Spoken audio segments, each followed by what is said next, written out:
Zang, the organ systems of traditional Chinese medicine, functions, interrelationships, and patterns of disharmony in theory and practice.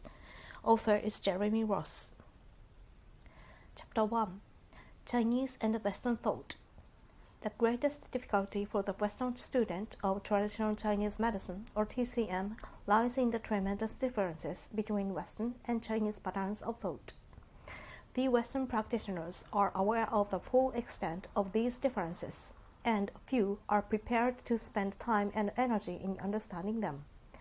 Many practitioners adopt a Western mental approach in dealing with Chinese concepts, or even attempt to force Western concepts into the Chinese system. The resulting mishmash is, by definition, no longer TCM. The more practitioners can leave aside Western preconceptions and the styles of thinking, the more they can adopt a Chinese mental approach. This will lead them to a fuller understanding of TCM and to improved results in clinical practice. Pattern of change. The Chinese view the universe as an infinite network of interweaving energy flows. The transient nodes in this ever-changing network representing events in space and time. They view all areas of the network as intercommunicating and interdependent, any given area only having existence and meaning within the context of the whole. The principle of interrelationship is constant, but the patterns of the relationships are ever-changing. The network is in constant movement and transformation. Within this vast network, this greater pattern, it is possible for men to perceive subsidiary patterns. Indeed, the entire universe can be represented by the 64 hexagrams of transformation of the I Ching. If these basic patterns are thoroughly understood, it's possible to perceive the pattern underlying a particular time and situation, to project back into the past, to show the origins of the pattern, and forward into the future to predict its development. With this understanding, the action appropriate to a particular time and situation can be performed. This has obvious application to medical practice with respect to diagnosis, treatment, prognosis, and the education of the patient. Understanding of the pattern of particular patients in the context of their environment at the particular time gives understanding of their past history and of their future. This is not simply a matter of mysticism, but of standard clinical practice. In Western conception, the word pattern tends to indicate a fixed static structure like a blueprint or mood, contrasting with the Chinese conception of an association of functional relationships. Throughout this book, the word pattern is used in the Chinese conception. Emphasis is above all on movement, not upon set structures existing at a set time, but upon transformations. The structures temporarily generated by the changes are of secondary interest to the changes themselves. Interrelationship. Interrelationship is a recurring theme throughout this book. Nothing exists in isolation. In general terms, it is an interrelationship between the different phenomena within a pattern which is important, and the interrelationship of the different patterns to each other within the context of the whole. In human terms, all depends upon the interrelationships of the different patterns within an individual and of that individual to others and to the natural environment. In terms of the Zang, the interactions of the individual with the environment reflect the interrelationships of the Zang with each other and with the substances, Jingluo or channel, and tissues within the framework of the body as a whole. Analysis and synthesis. Generally, with some notable exceptions. For example, modern physics and ecology. Western thinking does not tend to look for overall patterns, nor does it tend to look at the whole or at the parts in the context of the whole. Western thought still tends to view events or individuals as discrete particles, very like the balls on a billiard table, interacting only when they collide, and not having any interpretation or intercommunication with each other. Therefore, it is seen as easy and permissible to study one of these particles in isolation from its environment. Generally, Western research tries to minimize the number of variables and reduces the phenomenon to its simplest elements, so that each can be studied separately. In relative terms, Western thinking tends to be reductive and analytic, whereas Chinese thinking tends to be synthetic and intuitive. Where the Chinese attempt synthesis by arranging different phenomena into patterns, at its most simplistic, Western science attempts to reduce phenomena to their simplest possible components, and to relate the different components to each other in linear chains of cause and effect. A corollary of this lies in the attitudes to time. The Western approach arranges events in a linear time sequence, whereas the Chinese think in terms of the synchronous occurrence of the different phenomena that forms a particular pattern. This extreme form of Western thought arose from the same background of Western philosophy and culture that gave rise to classical physics, specifically Newtonian mechanics, the physics of separate particles. In complete contrast to this, the concepts of modern physics give a picture increasingly similar to the Chinese worldview. However, current medicine and technology are still deeply imbued with the old ideas of separate particles and fixed structures, and the concepts of modern physics may take years to filter through the medical science and to Western culture. This problem was aggravated by the mechanization and urbanization consequent upon the Industrial Revolution. This involved a movement away from the patterns of the countryside and the natural world, and an increasing tendency to view man and other living organisms in terms of machines. In its worst aspects, this is associated with the tendency in general theory to separate part from part, and the part from the whole. With the great problems of the modern world associated with the separation of man from his inner self, from his fellow man, and from nature, and with the tendency of medical practice to separate the patient from the disease and from the environment. This approach to medicine tends to view the body as a machine and to treat it accordingly. It sees disease as an external thing that the patient catches by chance, separable from the patient by treatment.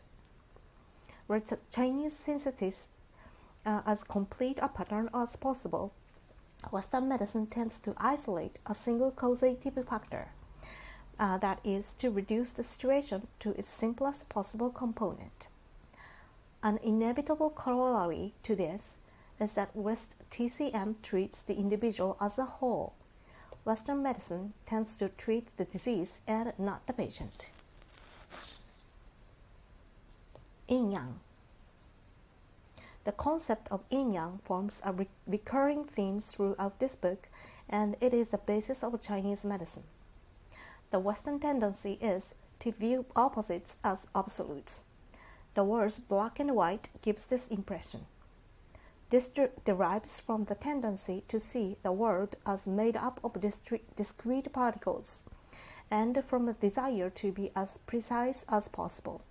Hence, a situation is either A or B. The Chinese view such phenomena as the two extremes of a continuum. A equals B, or more precisely, A and B is interchangeable. These terms are relative, not black and white, but blacker and whiter. Also, the polarity is never static. It is in continual change, blacker becoming whiter and vice versa. This idea has important ramifications. Energy and matter.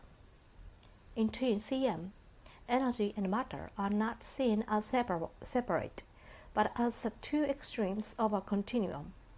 For example, Westerners tend to view qi as energy and she or blood as matter.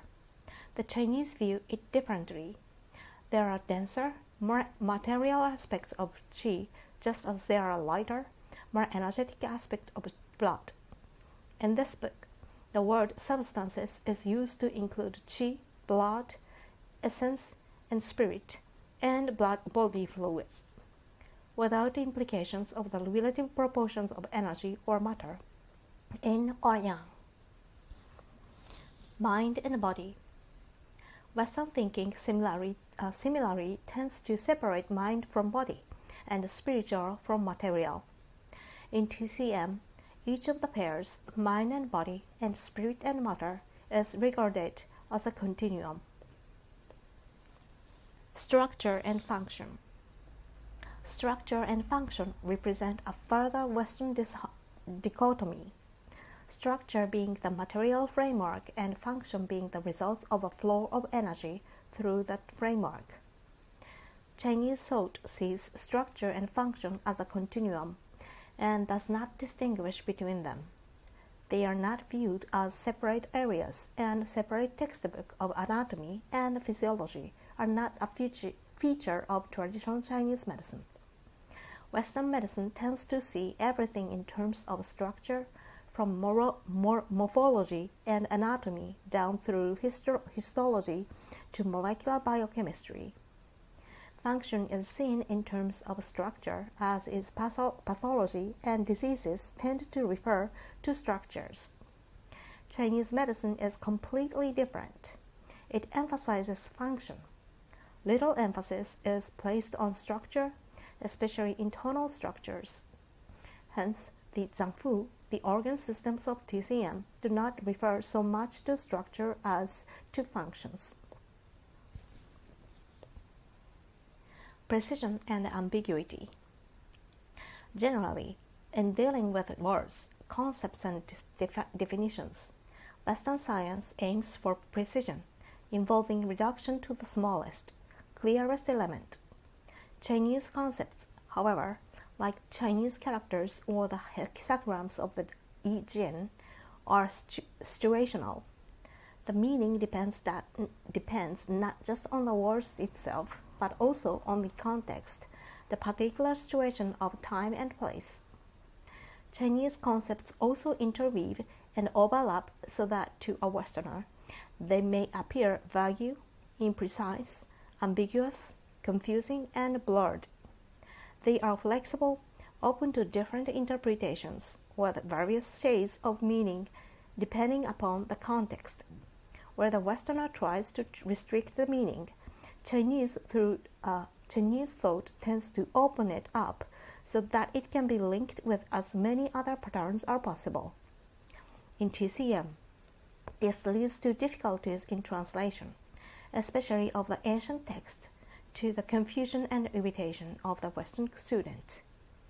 It also leads to gross misunderstanding and to innumerable attempts to force Chinese concepts into Western molds, and vice versa. Harmony and disharmony.